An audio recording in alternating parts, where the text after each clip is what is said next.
we're going to do question 5. Now, they don't give you the formulas for these, but usually in exams, they will actually give you the formulas for these type of shapes. But just to begin with, a cone is 1/3 pi r squared h. Okay, so that's the information they're giving us. But they're telling us that the cone is equal to the sphere, which again, they would give you in an exam. And an exam is, a sphere is 4/3 pi r cubed. So that's really helpful for us to know.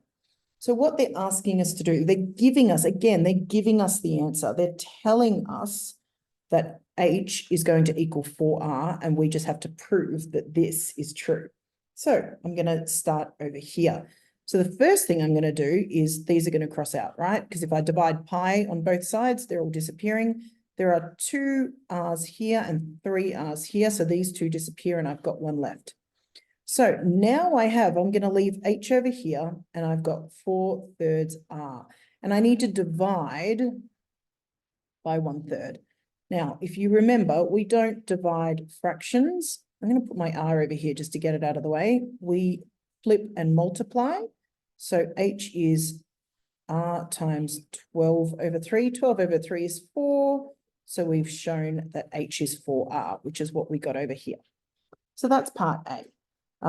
Part B, they're telling us, let me just get rid of that so I can use this part of the board.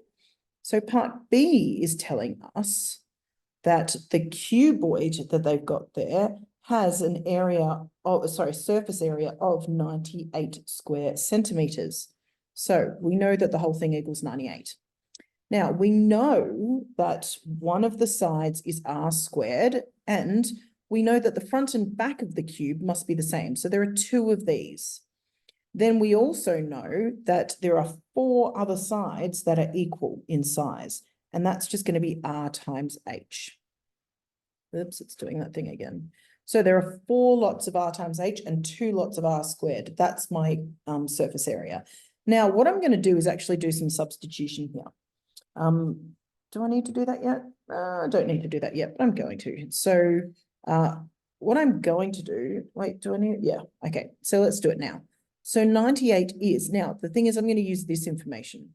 So instead of h, I'm going to use that it's 4r. So I've got 2r squared plus 4r, and instead of h, I'm going to make it 4r. So that means 98 equals 2r squared plus 16r squared, because these are multiplying, which means that 98 equals 18r squared. Okay, now this is what I need to use for part C. So what I'm going to do is, well, I guess I just actually started doing part C, didn't I? This is part B. Let's say this is part C. All right, so in part C, I'm combining A and B to actually solve for R. See how I now only have 1 variable? Instead of my H, I put in my R value. So now I can keep going.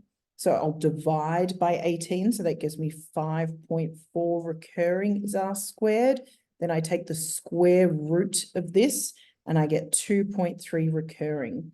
Now, the question gave us the answer in decimals. So 0.3 recurring, remember, is 2 1/3. And the question told us to prove that R is 7/3, which is the same as 2 1/3. So we've just done that. And then the next part of the thing is D. So part D asks us to find H. Now that bit is super easy. I'll just change colors for a second. So this is part D, and we're just being asked to find H because of this over here, right?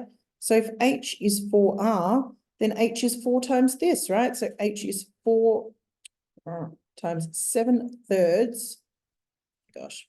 So H is 4 times 3 is 12, plus 7 is 19. So I've got 19/3 is H. And then what I'm being asked to find in part D is actually the volume of the cuboid.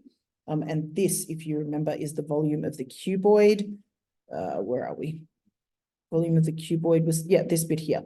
So all I need to do is plug in my H value, right? And then I can get the rest of it. I'm not going to do that for you because the volume of the cuboid. Sorry, we haven't done volume yet, have we? But it's just length times width times height. So the volume is length, which is R, times width, which is R, times height, which is H. And we have R and we have H. So just put that in there and you'll get the answer. And that is question 5.